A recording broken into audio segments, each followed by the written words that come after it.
que no la pudieron salvar. Ha sido detenido el ex jefe del ejército, César Milani. Vamos a conversar inmediatamente con el titular del CELS, el admirado Horacio Berbisky, que han emitido además un comunicado. Hoy finalmente el juez Daniel Herrera Piedrabuena detuvo a César Milani por su participación en los delitos de lesa humanidad de los que fueron víctimas Pedro y Ramón Olivera y Verónica Ligia Mata en La Rioja entre 1976 y 77. Se trata de una satisfacción debida a las víctimas y a la sociedad que se haya decidido su procesamiento y detención preventiva. Al mismo tiempo, es imprescindible señalar que esto recién ocurre cuando Milani ha dejado el servicio activo y la jefatura del Estado Mayor y cuando ha concluido su mandato del gobierno que lo designó en ese cargo, lo cual no realza la necesaria imagen de independencia del poder y seriedad de la justicia. Horacio Berbisky, buenas tardes. Buenas tardes, Víctor Hugo, ¿cómo estás? Bien, Horacio. Esta frase, al mismo tiempo es imprescindible señalar que esto recién ocurre cuando Milani ha dejado el servicio activo y demás. Exactamente, ¿por qué está señalado de esa manera?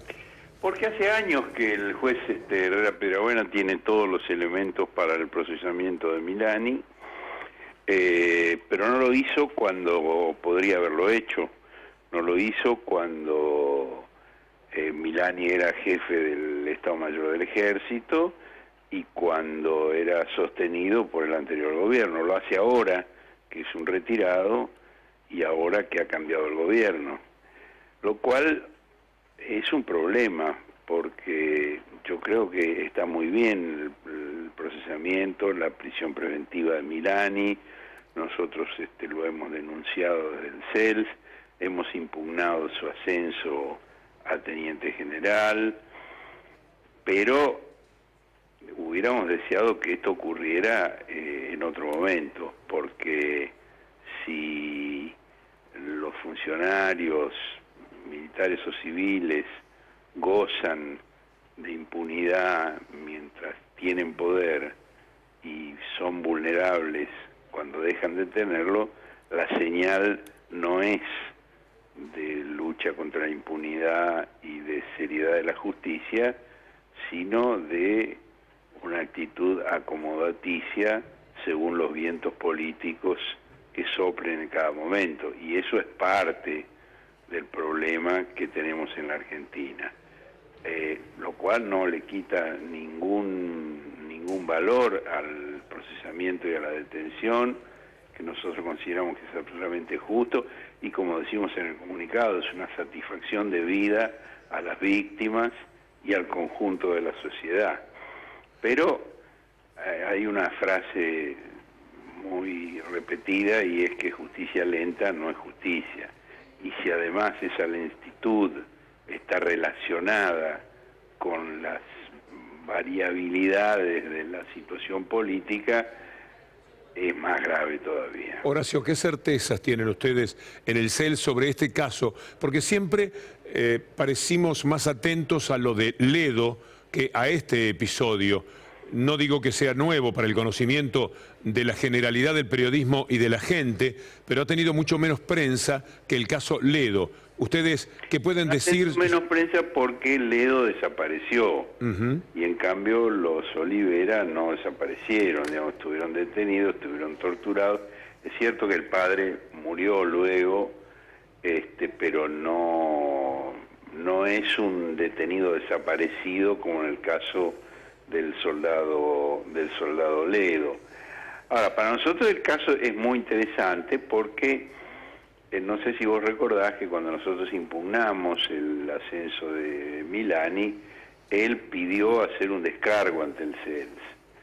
Y nosotros lo aceptamos, como aceptamos siempre, digamos, cada vez que algún imputado, algún señalado en alguna de estas causas afirma que tiene algo que decir, que cuestiona lo que nosotros hemos planteado, nosotros estamos dispuestos a escucharlo y a responderle con nuestros argumentos, como ocurrió durante el gobierno del presidente de la Rúa, cuando 600 oficiales del ejército presentaron un pedido de informes al CEL sobre los datos que nosotros teníamos sobre ellos, y que otras organizaciones no querían responder. Nosotros dijimos que sí, que vamos a responder porque ellos tienen derecho a saber qué cosas, qué cargos hay sobre ellos, y ahí se produjo un episodio extraordinario que no sé si vos recordás, que cuando fuimos a entregar la respuesta al estudio del abogado que había representado esos 600 oficiales, nos encontramos con una cara conocida.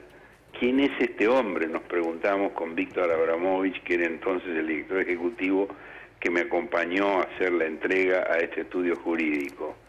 Y tomamos el nombre del abogado, que nos parecía conocido, y verificamos quién era, y era el segundo de Alejandro Biondini en el Partido del Nuevo Triunfo, el abogado Torres Bande, que había sido contratado por el Ejército para hacer esa presentación ante el CELS, lo cual te muestra además que contestar los recursos que a uno le presentan incluso es una buena manera de profundizar las investigaciones y de descubrir cosas interesantes, que evidentemente Brinsoni tuvo tiempo de arrepentirse de lo que hizo, y el general Alfonso, que en ese momento era secretario del Ejército y hoy está detenido, también por crímenes de lesa humanidad. En el caso específico de el general Milani y de este episodio como estás planteando, él quiso hacer un descargo ante el CELS.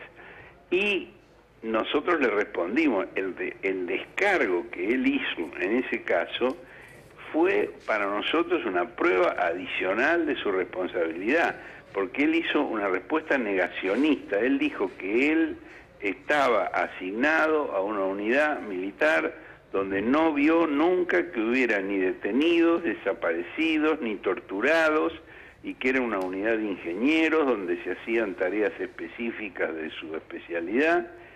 Y resulta que hay causas judiciales donde está claramente establecido que ese lugar era un centro de reunión de detenidos, donde había torturas y donde había detenidos desaparecidos. Entonces, me parece que el general Milani se condenó solo con esa declaración espontánea que hizo ante el CELS, porque si vos decís, yo no hice esto, yo no participé en tal cosa, es una cosa.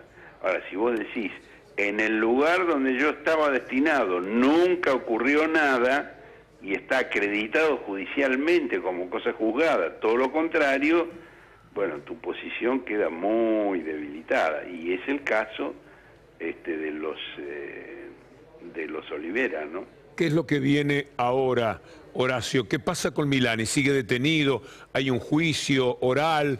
¿Cuáles son los próximos pasos? Sí, bueno, después de la prisión preventiva tiene que venir, esta es la parte instructora, es la parte de la instrucción, es una barbaridad, es un episodio de 1976-77, la instrucción se está realizando ahora, han pasado 40 años.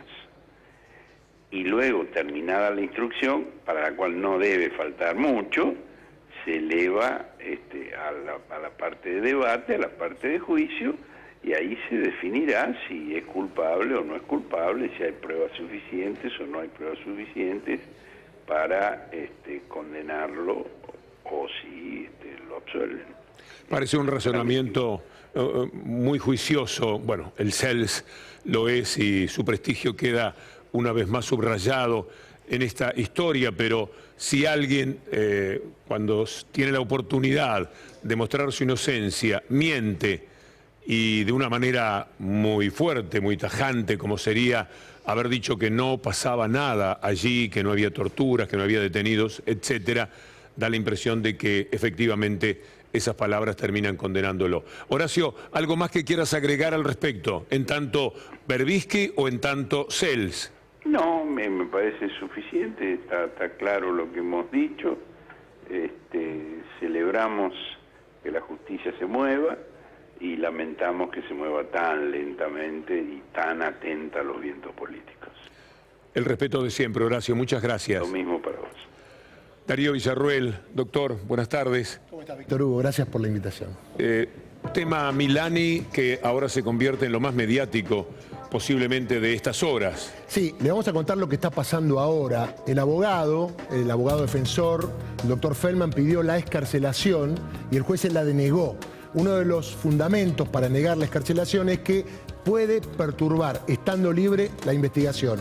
Porque recordemos que los dos delitos, privación ilegal de la libertad y allanamientos ilegales, de acuerdo al monto de mínimo y máxima de pena, permite la excarcelación. Sin embargo, el juez consideró que no es viable, por eso le dictó la prisión preventiva y ahora, como decía Horacio, viene un proceso de apelación y eventualmente de un juicio oral y público. Un dato, pasaron 40 años y usted dice, ¿y no está prescripto? No está prescripto porque es un delito de lesa humanidad. Y usted sabe muy bien que los delitos de lesa humanidad, lo sabemos todos los argentinos, no prescriben nunca. ¿Qué acusaciones tiene Milani? Es privación ilegal de libertad y allanamientos ilegales, que fue cuando entró a la casa de Pedro Olivera y aparentemente lo torturaron. Eso no está probado todavía en el expediente, pero seguramente va a ser una ampliación de la acusación si llega a juicio oral. Del juez y su decisión, ¿tenés algún comentario? Sí, es muy triste que después de tanto tiempo, porque justicia tardía no es justicia, se llegue a esta situación. Ojalá que a partir de ahora y en todos los gobiernos, cualquiera sea el color político, si hay un funcionario, un militar acusado de un delito, se resuelve inmediatamente. Se lo llama indagatoria para la salud de la población, se lo procese o no y eventualmente quede mucho más claro las cosas, porque si no, con las mismas pruebas, este juez hace tiempo no hizo nada y ahora lo hace. Entonces, uno tiene dudas de Milani, pero también tiene dudas del juez. Darío, entonces vos, en concordancia con lo que marcaba Berbisky, en el último tiempo no hubo nada que se haya aportado a esta causa. Digamos que todo estaba hace ¿cuánto tiempo? Estamos hablando de hace más de 20 años en la justicia. Y acá tengo los datos, ¿por qué? Obviamente se tardó tanto. Milani hizo una presentación como que no había delito, esto fue apelado, intervino la Corte Suprema de Justicia, después bajó, intervino la Cámara de Casación. Tenemos para estirar los tiempos y Milani siempre pensó que la Corte le iba a dar la razón. Y la Corte le dijo que no, que la causa debía volver a primera instancia y se tenía que seguir investigando. De hecho, fue la indagatoria libre y quedó detenido. No es muy común esto, porque uno va a una indagatoria, esperan 10 días para procesarlo o no, él fue libre y quedó inmediatamente detenido. ¿Qué puede haber dicho en su declaración de hoy que determina que el juez diga se queda preso? ¿Ya lo tenía previsto el juez? ¿Lo recibía y ya estaba destinado a la cárcel? ¿O algo dijo, algo declaró que el juez supo preguntarle esta vez de acuerdo a algún nuevo dato que tenía? Nadie se encana solo, como decimos los abogados, con lo cual me parece que ya lo tenía previsto. Según lo que dijo el abogado, él declaró en una parte presentó un escrito y algunas preguntas contestó, pero evidentemente sigue con su derrotero de negar la participación en esos hechos y él dice que todo fue legal. Sin embargo, para el juez no fue legal y por eso lo procesó con prisión preventiva. Repito, esto va a ser apelado y eventualmente habrá dentro de un par de años, porque ese es otro tema, dentro de un par de años un juicio oral y público.